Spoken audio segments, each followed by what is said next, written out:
দেশের প্রিয় তরুণ যুবক ও ভাই বোনেরা, আপনাদের অনেকেরই মনে আছে 2018 সালে কোটা বিরোধী আন্দোলনের সময় স্বৈরাচারী হাসিনা কোটা প্রত্যাহারের আশ্বাস দিয়েছিল।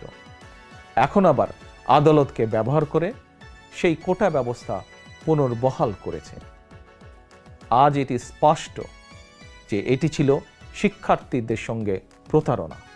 হাসিনা একজন প্রতারক বলেই বারবার জনগণের সঙ্গে ধোঁকাবাজি করছে।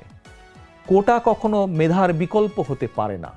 আমি ব্যক্তিগতভাবে বিশ্বাস করি, মনে করি চাকরি কোটার ব্যাপারে ছাত্র তরুণদের দাবি অবশ্যই ন্যায্য এবং যৌক্তিক।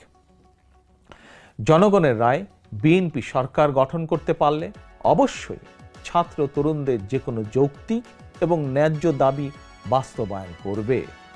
একই সঙ্গে প্রতিবন্ধী